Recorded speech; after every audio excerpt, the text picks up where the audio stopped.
Staying with tributes for Prince Philip, the late husband of Queen Elizabeth II, following his death this week, and he's been remembered for those efforts to uplift young people, even here in South Africa. The Duke of Edinburgh's International Award is a global framework that challenges young people to develop new skills, get active or volunteer within their community.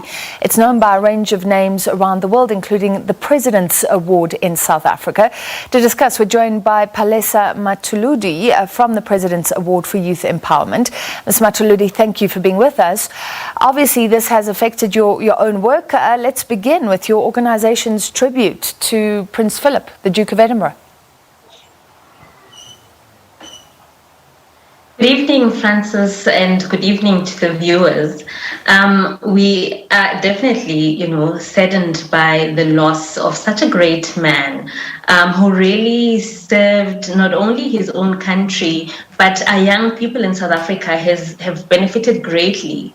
So we are deeply saddened, but also we celebrate his life. We celebrate what young people are constantly changing to become. So it's actually in a good light that we celebrate his life. Yeah, your statement says that over the past decade, more than 60,000 young people have developed themselves through the President's Award program in South Africa.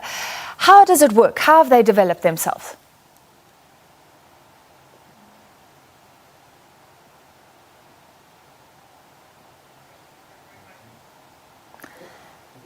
Can you hear me? My question to you, Ms. Matuludi, is how has it worked? How has this uplifted young people? You say that 60,000 people have benefited.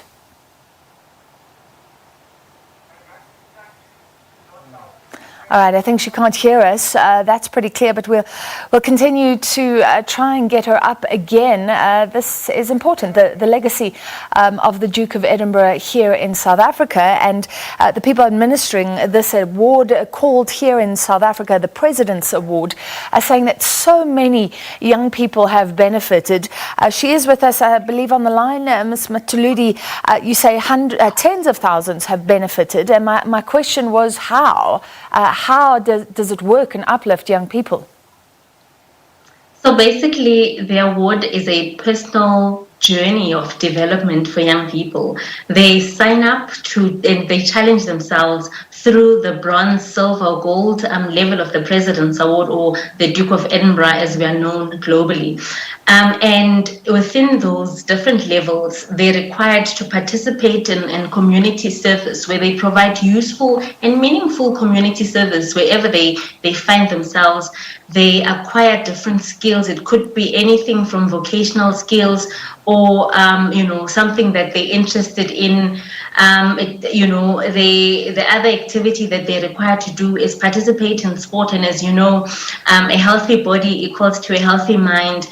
And also there's a section called an adventurous journey that really builds resilience and that instills the spirit of being able to adapt to new situations, and it's called an adventurous journey. So young people definitely, as they do these fun activities, it really helps them to find themselves. They also, pay it up with what they aspire to be. So it helps them develop and make those lifelong decisions.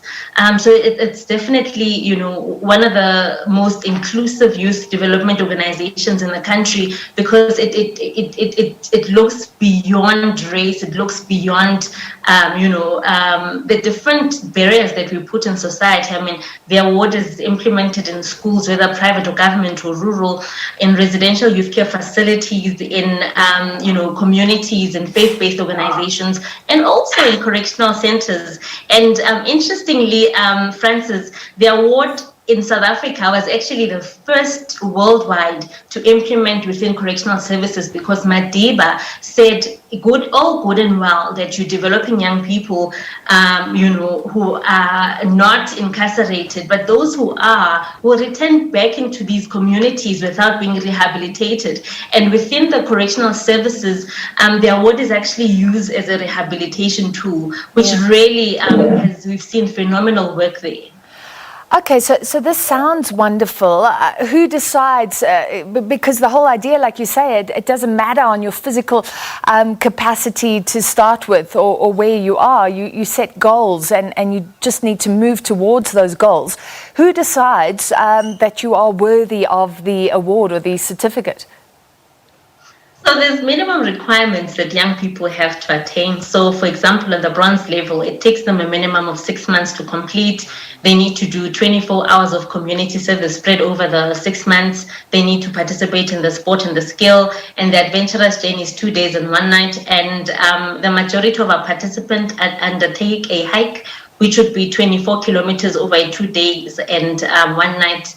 And if they've met all those requirements, all this information is recorded by themselves and verified by the activity coaches that oversee them as they do these activities.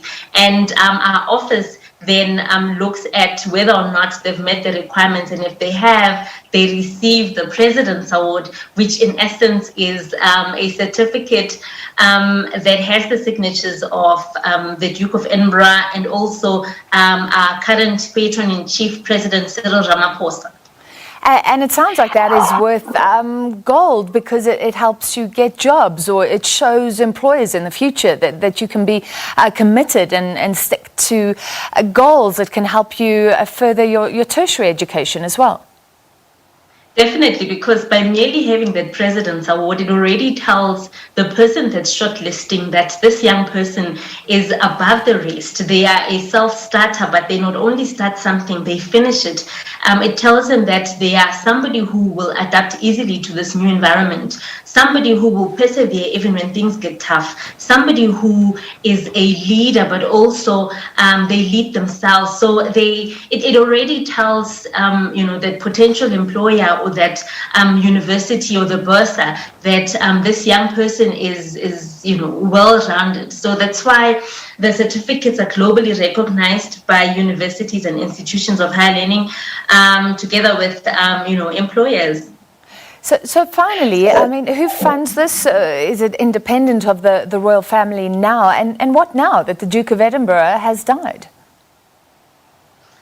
The work of the award will actually continue. The Earl of Wessex, His Royal Highness the Earl of Wessex, Prince Edward, actually has taken over as chairman of the International Award Foundation, and that has been since 2016. And his legacy continues. So.